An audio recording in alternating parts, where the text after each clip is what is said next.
नाशिक महानगरपालिकेच्या प्रभाग क्रमांक 14 मधून 2 माजी नगरसेवक निवडणूक रिंगणात उतरले आहे। इथे राष्ट्रवादी काँग्रेस शरद पवार गटाचे संजय साबळे, समीना मेमन, रशिदा शेख आणि हाजी मुजाहिद शेख हे तुतारी चिन्ह घेऊन मतदारांसमोर जात आहेत। गेल्या 10 वर्ष केलेल्या विकास कामांचा दाखला देत या उमेदवारांनी मतदारांना आकर्षित केले असून त्यांना ठिकठिकाणी मतदारांचा उत्स्फूर्त प्रतिसाद मिळत आहे। संजय साबळे यांच्यासह उमेदवारांनी आपली भूमिका मांडली।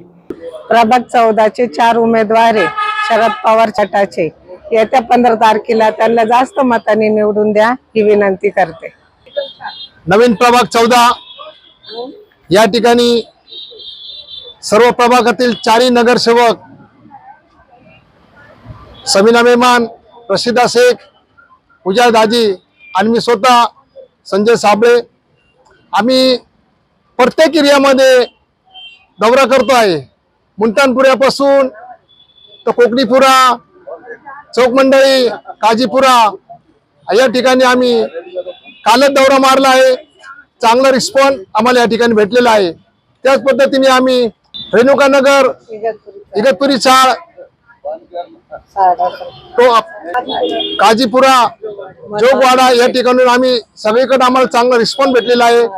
मनोहर मार्केट आणि म्हणजे प्रभागातील जे जे ठिकाणी आहे, संत कबीर नगर पासून घ्या आपल्या कथाडा म्हणा, नानवली म्हणा, या सगळ्या ठिकाणी आम्ही आमचा दौरा होत आहे आणि आम्हाला लोक चांगला रिस्पॉन्स देत आहे आणि सगळे म्हणतात का चांगलं काम करा। आम्ही चांगलं काम करत आलो। गेल्या आता 15 वर्षापासून या ठिकाणी आम्ही चांगलं काम करत आलेलो आहे।